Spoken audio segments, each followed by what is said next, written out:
আসসালামু আলাইকুম, সকলকে স্বাগত জানাচ্ছি আর একটি ছোট্ট ভিডিওতে। একটা আপু অনেক গুরুত্বপূর্ণ একটি কমেন্ট করেছেন, যদিও এটা একটা ছোট্ট কমেন্ট, বাট একটা খুবই গুরুত্বপূর্ণ কমেন্ট, তাই ভাবলাম তার রিপ্লাইটা দিয়ে দিই। বেসিক্যালি হচ্ছে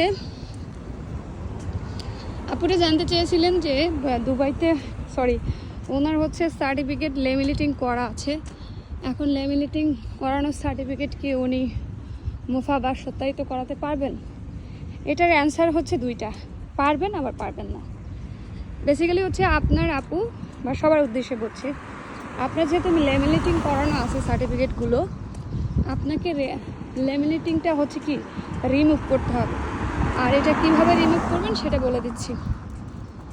আপনি যদি ঢাকায় থাকেন অথবা আপনি যেখানে থাকেন, ওখানে যারা লেমিনেটিং করিয়ে দেয় তাদেরকে বলবেন আমি আমার নিউ মার্কেট থেকে আমার একটা সার্টিফিকেট লেমিনেটিং করানো ছিল, ওদেরকে দিয়ে লেমিনেটিংটা রিমুভ করি।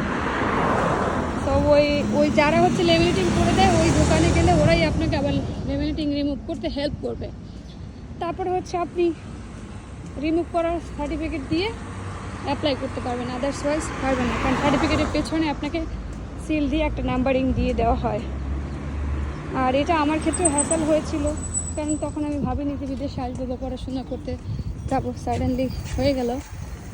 পরে আমি এটা খুলে নিলাম। আর মজার ব্যাপার হচ্ছে আপনার লেমিনেটিং করতে লাগে 10 টাকা বা 5 টাকা, কিন্তু আপনার একটা লেমিনেটিং রিমুভ করতে পারে, ওরাই আপনাকে খুলে দিবে। সেই ক্ষেত্রে আপনি টাকা নিবে 70, 80, 100 টাকা, এরকম ডিপেন্ড করে। আশা করছি আপনার অ্যান্সারটা পেয়ে গেছেন। আর যে যেখান থেকে দেখছেন কমেন্ট করবেন, আইডিটা ফলো করে পাশে থাকবেন। যে কোনো বিষয়ে আপনাদেরকে রিপ্লাই দেওয়ার চেষ্টা করবেন। ধন্যবাদ।